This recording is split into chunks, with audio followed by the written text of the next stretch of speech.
Every day, girls and young women feel they need to change how they live, dress, and travel just to feel safe.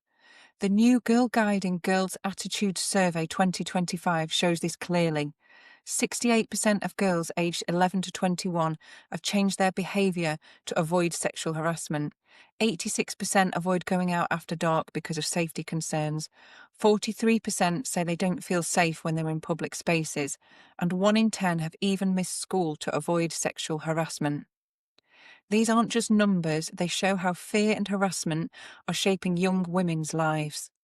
And that's exactly what we're here to talk about on self-defense and personal safety for women, the podcast that helps you stay safe, feel strong, and take control of your personal security, both emotionally and physically. I'm Julie Waite, women's safety advocate and co-founder of Streetwise Defence. And I grew up as a brownie, a guide, a young leader, and when my girls were little, I was a rainbow and brownie leader, better known as Fluffy Owl. So I'm really pleased to see Girlguiding speaking out on this issue. I found this report quite hard to read, actually. I found it quite sad, particularly because I've got girls that fall into this age range. And to see that girls, some of them as young as 7, are having to change and shrink themselves. I think that's what came through for me. There's a lot of talk about different ways that they cope, but people doing things like avoiding speaking out in class, pretending not to be confident because they don't want to have harassment from the boys. Um, Lots of things like that, that just, to me, the impression that I got was that there's a lot of fear, there's a lot of concern. They don't really know what proper safety looks like, so they're trying to come up with things. There's some of the statistics said that they don't put headphones in so they can hear what's going on around them, which is something we would suggest. But then on the other hand, there's girls saying that they pretend to be on the phone or have headphones on so they don't have to talk to anyone, so that they think that, they won't get harassed if they look like they're listening to music or whatever. So there's a lot of coping mechanisms, a lot of strategies that they're coming up with. And I felt actually like these young girls are shrinking themselves and hiding away, and they shouldn't have to do that. And I think it's great that the report's been written, because we need to talk about these issues. We need to have conversations, and we need to think as a society, how can we change this? Because I don't feel like it's getting any better at the moment. From what we see in here, it's getting worse. And there seems to be a lot of these conversations going on and not a lot happening. So obviously, it goes without saying that young girls should not have to change their behaviour or their personalities to stay safe. That should not be the case. However, we live in quite a messed up world at the moment, and it's important for them to be safe. So there are some things that they can do to stay safer, and I'll go through some of that today. And hopefully you can then take that away and have conversations with the children in your life. The first and most important thing that I would suggest everyone does is to have open conversations with the girls in your life. And this has got to be the number one way of helping them to learn, helping them to develop the right coping strategies, and helping them to know that you've got their back, you're there for them, and they can come to you. Because a lot of these behavior changes are happening by talking to peers, watching things online, and they're not talking about things. They're keeping a lot to themselves for a variety of reasons. So having those open conversations with your kids. So I would say, use this report if you want as a starting point. That's a great thing to do. Did you know it says, for example, 32% of girls changed what they wear, 28% avoided places where they socialise, 25% changed who they spend time with, 24% stopped talking up in class. So you could say, have you ever not spoken up in class because you've been worried about harassment? Have you changed what you wore because some boys have made comments, like sexual comments about you? Have you had to change friends because of these kind of things? Or asking questions like, how safe do you feel walking to school? How safe do you feel on the bus? How safe do you feel when you go to your friend's house?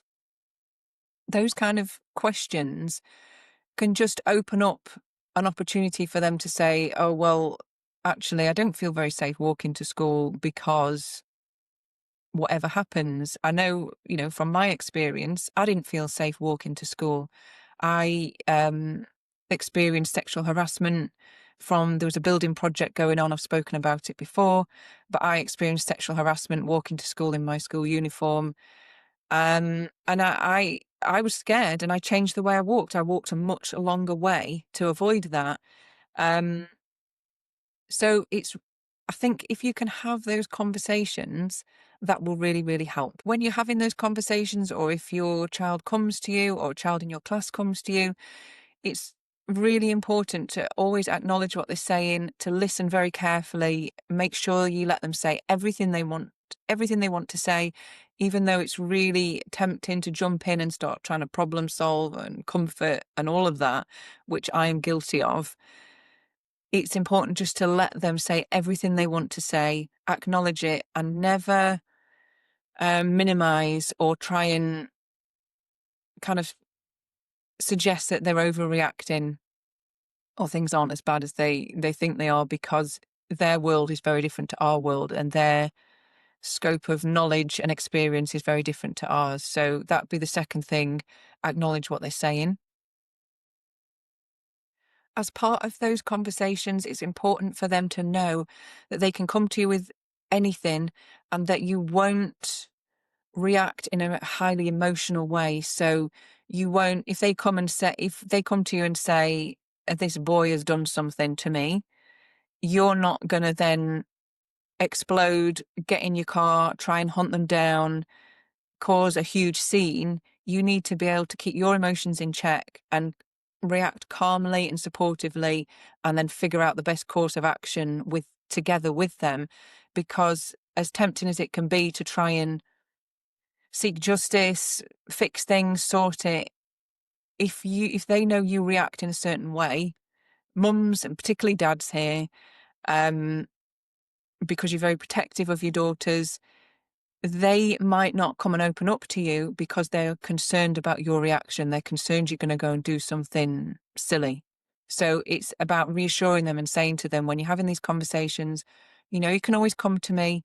We'll figure it out together. I won't do anything that you don't want me to do. We'll sort this out together. That's really important. The next thing is really encouraging them to understand boundaries. This is huge, and this will really help them throughout life. And you can kind of mirror this. You can demonstrate this in the house, with them growing up.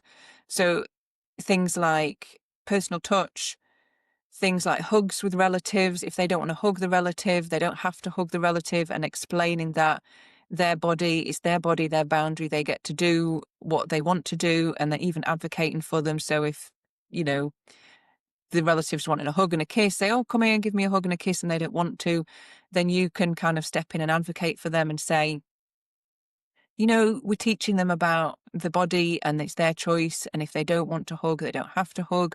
So, we'll just let them decide, and they can come to you if and when they're ready.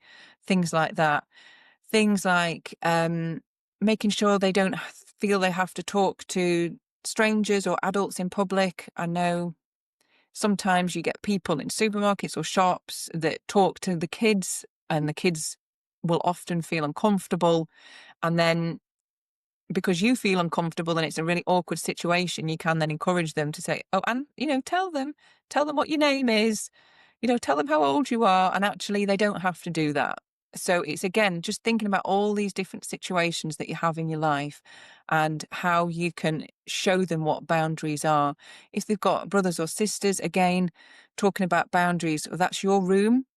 And if if your brother or your sister wants to go into it, they have to knock, because that's respecting your personal space, and they have to ask if they can come in, respecting the boundaries. As part of this, making sure they know that all adults in their life, teachers, community group leaders, sports coaches, they also have certain boundaries, and they also have to respect their body, their choices, and make sure that they know that there's a certain way they can talk to them. And if they ever have any concerns about any of this stuff, they can come and talk to you. And again, you'll react in a calm way, a supportive way, and you'll fix it together. And just really reassuring them that there's everything can be fixed. No matter what happens, everything can be fixed. The other thing I'd say, just going back to the conversations, is to, when you see things happening in the news, it's a good opportunity to bring it up and talk to the kids about it. So there was one I saw recently where a kid had generated an AI nude of another kid, and this one child had been so distraught and upset about it, they'd committed suicide. And, it's a horrendous situation, but that child must have felt so lonely and isolated and so scared and shamed and humiliated that they've gone off and done that. You just would hope that if maybe they'd spoken out, maybe if they'd known about that these kind of things go on, that they could get some help. So, I saw that in the news, and I spoke to my kids about it, and I said, have you heard of this, people generating nudes, and they can do it just from getting your photo, like off your school photo or anything. Have you heard of this? And they hadn't. And then we talked about it, and I just said, and I say the same thing so often, just remember, anything like that, even if people say they're trying to threaten you, they're trying to blackmail you, anything like that, you can always come and talk to me. So it's just, again, those conversations. So some practical tips that young girls can do to keep themselves safer. Again, they shouldn't have to do any of this, but we need to be realistic, and the world we live in, unfortunately, isn't safe for them at the moment. Location sharing on phones, you know, it's helpful to a level. We do that, and it's just so patchy. Sometimes it works, sometimes it doesn't. And even then, there's not a lot you can do. If they activate an alarm, a panic alarm, you've got to physically get to them wherever they are. But I mean, I'd still use it, I'd still have it on, but it's not an answer to this, to personal safety. Something we recommend, and check out the previous podcast episode on self-defense gadgets. Personal safety alarm.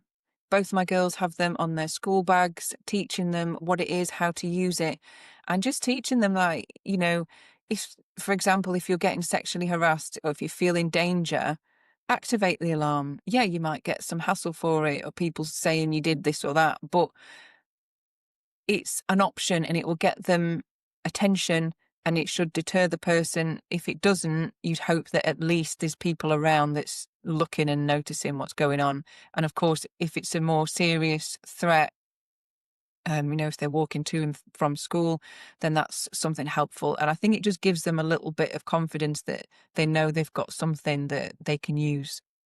Phone and headphones, we always say these need to be away. I get where girls are coming from in this study, where they say they put the headphones on or they pretend to be making a call so they don't have to talk to someone or get engaged with someone. But if your phone is out, you're making yourself a target for phone snatching. And this is an issue with young people, and we have been called to do self-defense and personal training in schools where phone snatching has been an issue around the school gates and on the walk to school. So put the phone away. And headphones, if you have got headphones on, you can't hear what's going on around you. So you can't hear if there's a gang of boys running up behind you, or some dodgy person, or if cars come up on the pavement behind you, you can't hear anything. So what we talk about is being switched on, not being fearful, just taking in what's going on around you, and then you can make any avoidance or take early action if you need to. So that might mean crossing the road, it might mean running off, it might mean just getting to a safe place that you can go into, a shop, cafe. But if you've got that awareness of what's going on around you, then you're going to be like a couple of steps ahead. And then on the confidence thing, like I said, I was sad to hear that They're not putting their hand up in the class. They're pretending to be dumb. They're kind of hiding away. They're pretending not to be confident. Everyone copes with things in their own way. And if, you know, I'm not going to tell people not to do that. But for my mind, I think young girls should be encouraged to be confident and to be bold in life. So, I always say to my kids, just thinking about how your posture is, that can really play a part in this. Keeping your head up, keeping your shoulders back, walking in a confident way, that will deter certain people. Certainly, for example, like predators who are looking for a kid to target on the street. We know from research that they look for people that don't look confident, that are slouching, that are kind of hunched up. They would pick those over the confident ones. Also, I think, this in class kind of not wanting to draw attention to yourself because you're overly confident or because you're putting your hand up. I think the solution here isn't to shrink and hide away. It's to figure out what's happening. And if you can get them talking to you about, okay, so you put your hand up to ask a question, what happened? Okay, someone said something, someone did this. Right, okay, well, we need to deal with that. And then figuring out, working with the school to deal with that so they feel confident that they can put the hand up. Again, if they are experiencing sexual harassment at school, then it's really just trying to encourage those conversations at home, and then you can work out solutions that are best for them rather than them feeling like they have to change the behavior, shrink, hide away. And that long term will affect their confidence, their self-esteem, and those things can become then habits, which we don't want a nation of girls that are hiding themselves. So fear should not be a normal state for girls. And really the thing that can change fear is confidence. So it's about having the awareness to know what's going on around them, to know the kind of things that's happening so they can be prepared for it. So, for example, the AI nude thing I mentioned, if they know that that kind of thing happens, they can then be prepared should that ever happen to them. If they've never heard of that and it happens to them, that would be quite a shock. So having awareness about all of these things, and that just means some like really gentle ongoing conversations with them about these types of issues that are going on. Then prevention, it's about making smart choices every day. So just having those conversations about things like the phone, the headphones, walking to school, the safety alarm. And it doesn't have to be scary. It can be very, very empowering. I find it very empowering since I've learned everything that I've learned, all the self-defense, all of the personal safety strategies. I find it very empowering. And it's not about being fearful. It's just about being aware and then knowing how to prevent these things. The third thing is mindset. It's so important that they have this mindset that they can handle these situations and they can handle them with your support, and they know that there's backup. They know they're well informed about everything, and they believe that they have the right to take up space in the world and they have the right to get these things fixed that are bothering them. And then finally, the fourth area we believe is the physical. And these are actually our four pillars of self-defense that we teach: awareness, prevention, mindset, and physical. Physical as a last resort. But once you know a few simple techniques to keep yourself safe physically, it takes away a level of fear and it does help you feel empowered. So if you do want some self-defense training in your school or in your community group, we go into schools, we train in schools, we do workshops, we train from age 11 upwards, and it is a very empowering skill and knowledge to have. Or if you can't access that through your school or community group, we have online courses where you can go on there and you can learn this stuff yourself as a parent and teach it to your children in the way that you see fit. Or you can show them some of the videos, whichever ones you think are appropriate for them, and they can then start to learn about these things and feel more empowered. I think this report from Girl Guiding is a fantastic report for shining light on this issue, getting this conversation going again. I think it's a wake-up call. It really needs to be a wake-up call for all parents, educators, community groups. And it needs to be this needs to be the starting point to have those open conversations, to really listen, and to equip girls with some knowledge, skills, and confidence that they can look after themselves. So I would challenge you today, everyone, if you have girls or boys, because this is an issue that really needs to be talked about with boys as well, because we know boys experience a lot of horrible stuff as well. Sometimes they're on the giving side of that, sometimes they're on the receiving side of that, but none of this is going to change unless we start having those conversations. So my challenge to you is to go and have open conversations with the children in your life.